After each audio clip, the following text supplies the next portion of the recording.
So far this season, we've already ranked the 10 best duos in the NHL so far, and I noticed I haven't really talked much about the rookies so far this season aside from a few, so I thought today's video it would be the perfect time to count down the 10 best rookies in the NHL so far this season. And one quick disclaimer, I won't be having people in the video that aren't eligible to win the Calder, so guys like Ilya Mikheyev, even though he's playing very well and is technically a rookie, he can't win the Calder, so he won't be in today's video. And remember, this is completely subjective and it's my opinion. If you disagree, make sure to let me know down in the comment section below what your list would look like. And as always, if you guys have been enjoying the content lately, make sure to click that subscribe button and click the bell to turn on notifications so that you never miss a video. And one last thing before I get into the actual top 10, I want to give some honorable mentions to guys like Nick Suzuki, Cody Glass, Dennis Gurianov, Sam Steele, Ethan Bear, and Alex Nylander, who are all having great seasons and I definitely gave some consideration to. Starting off the video at number 10, we have the number 1 overall pick from this previous NHL draft, and that is Jack Hughes of the New Jersey Devils. Now, me personally, I thought he definitely would have a much better rookie season than he is having so far, but obviously the Devils are only 19 games into the season and there is still a lot of time for Jack Hughes to pick it up and start producing more offense, and he already has. Remember, he was pointless through the first 7 games of the season, and now Jack Hughes is currently one of 4 New Jersey Devils in the double digits in points, as he has 10 through the first 19 games. Now, heading into the season, Jack Hughes was definitely one of the favorites to win the Calder Trophy, but right now it is a stacked rookie class and there are so many rookies playing well in the NHL this year, and that shows with having the number 1 overall pick at the number 10 spot. And right now, I don't think Jack Hughes is anywhere close to being involved in the Calder Trophy talks, but like I said earlier, it is a very long season, and a guy with as much talent that Jack Hughes has definitely could get going and start putting up some offense, and this New Jersey team definitely could use that, as they haven't gotten off to the greatest start. Next up at number 9, we have number 2 in this previous NHL draft, and that is Kaapo Kakko, and it's only fitting to have Hughes and Kaapo one after the other, and I gave the slight edge to Kaapo Kakko because I feel like he has been the better overall player in the games that both of these guys have played. Now, Kakko has missed a couple games this season due to the flu, but in the 16 games that he did play, he has 6 goals and 2 assists for 8 points. Now, like Jack Hughes, it was a slow start to the season for Kaapo Kakko as well. He was struggling to find ice time, and a lot of people were getting mad at David Quinn for not playing Kaapo Kakko enough and giving guys like Brendan Smith more ice time. But lately, Kaapo Kakko has been playing more. He's currently averaging a little over 15 minutes of ice time per game, and that shows, as he definitely is getting a lot better as the season goes on. And also, like I mentioned with Hughes, I don't think Kaapo Kakko is anywhere near Calder Trophy consideration just yet, but it is a very long season, and as he continues to get better, I'm sure he'll climb the ladder. And if I were to do this video towards the end of the year, I feel like both Hughes and Kaapo Kakko will be nearing top 5. Moving on now to number 8, we have another Devils rookie, and that is goaltender Mackenzie Blackwood, who is still eligible for the Calder Trophy because he only played in 23 games last year. Now, Blackwood's numbers aren't the greatest, but for a rookie who was put in a pretty difficult situation, I feel like he is doing pretty good. So far this season in 14 games, Blackwood has a record of 7-4-3, a 2.79 goals against, and a 904 save percentage. Now, obviously to start the season, the Devils were playing awful, and the goaltending between Schneider and Blackwood was pretty bad as well, so it is pretty impressive that Blackwood has gotten his stats to at least being respectable, because they were pretty bad after the first couple of games. And Blackwood definitely does have the potential to climb up this list if the New Jersey Devils continue to play better and get anywhere near the playoffs, because goaltender Corey Schneider was put on waivers and sent down to the American Hockey League, so it now looks like Mackenzie Blackwood is going to be the full-time starter for this New Jersey team. At number 7, I have Kirby Dach of the Chicago Blackhawks. Now, he is at number 7 because he didn't start the season with the Blackhawks, and I feel like if he did, he definitely would have been a lot higher on this list. And after Chicago was off to an awful start to the season, they immediately started playing better after Kirby Dach was called up, and yes, that could be a coincidence, but I definitely think he should be credited with at least injecting some life into this team. So far, through the first 14 games of his career, he has 5 goals and 4 assists for 9 points. His 5 goals tied for 3rd on the team in goal scoring with guys like DeBrincat and Kubalik. Now, if Kirby Dach continues to play this well and eventually get more ice time, he definitely could shoot up this list and get his name in Calder Trophy contention by the end of the season. And for being a kid drafted behind Jack Hughes and Kaapo Kakko, and all the hype heading into the season involving rookies was around those two guys, it has to be pretty cool for Dach that he's actually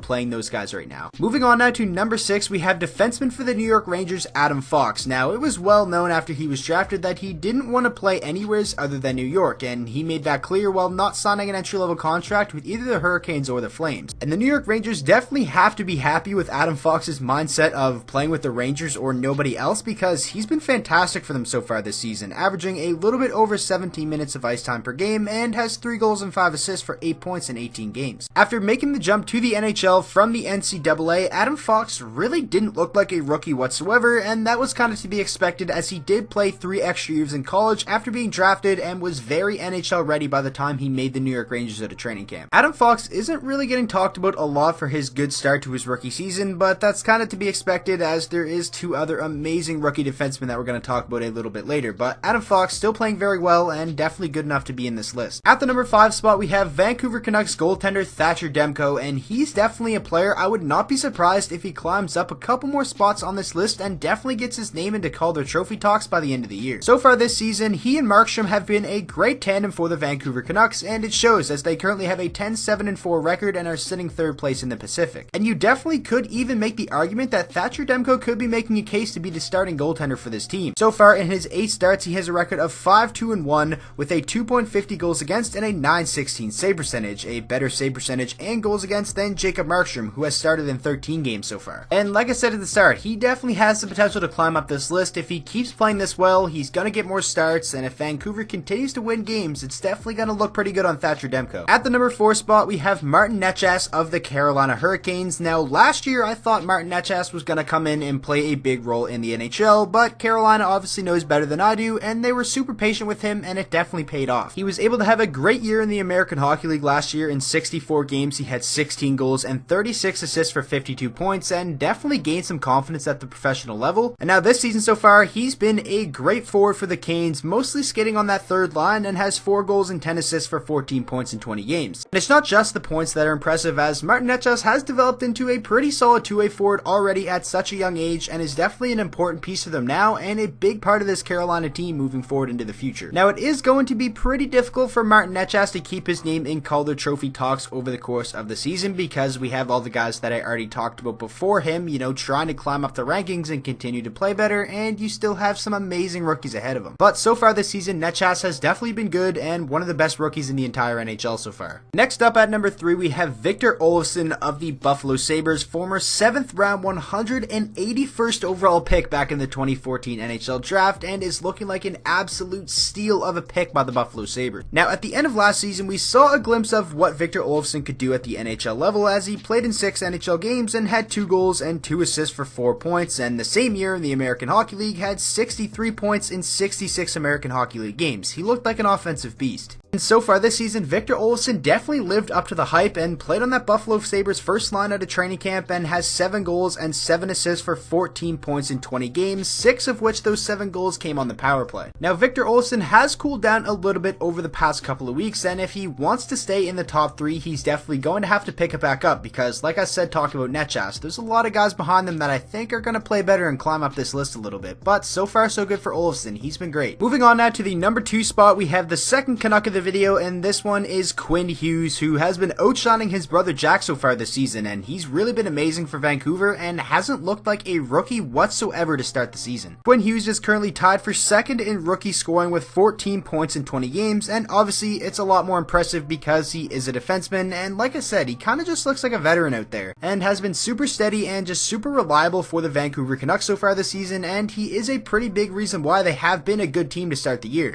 And heading into the season, a lot of people thought Quinn Hughes would be in the Calder Trophy conversation. I did as well, but I didn't think he'd be this good. He's looked amazing to start the season, and I think he'll definitely be a finalist for the Calder by the end of the year as well. And now, at the number 1 spot, I have defenseman Cale Makar for the Colorado Avalanche. There really shouldn't be any doubt about this one. As soon as I decided I was going to make this video, I knew 100% I was going to have Cale Makar at the number 1 spot. So far this season, Makar has been unbelievable for Colorado, averaging over 19 minutes of ice time per game, and has 5 goals and 17 assists for 22 points in 20 games as a rookie defenseman. Makar has been unbelievable to start the season and has really made it a lot easier for this Colorado team to sustain all these injuries and continue to be a very good team. And in the summer, when the Colorado Avalanche made the trade to bring in Nazem Kadri and traded away Kerfoot and Barrie to the Leafs, I really thought Colorado was going to regret that and miss Tyson Barrie a lot. But Cale Makar has came in and played so well that I feel like Colorado doesn't miss Tyson Barrie whatsoever. Cale Makar Makar has been playing 100 times better than Tyson Barrie this season anyways. And now the Avs don't have to worry about bringing Tyson Barrie back and paying him so much money as he is a pending UFA. And to think this Colorado team has another blue chip prospect in Bowen Byram waiting in the juniors to get his shot at the NHL. This team is nasty right now and are set up big time for the future as well. So that is going to do it for my top 10. I want to go back and look at the honorable mentions for a second as well, just in case some people skipped over the intro of the video to get right to the top 10. I did give shoutouts to guys like Suzuki, Glass, Guryanov, Steele, Bear, Nylander, and there is some others that I didn't even mention. And remember, this list was completely subjective, so if your favorite team's rookie isn't on this list, remember, make sure to let me know down in the comment section below what yours would look like. So that is going to wrap up today's video. I really hope you guys did enjoy. Thank you guys so much for all the support on the channel lately. We are so close to 20k. I'm super excited to hit that.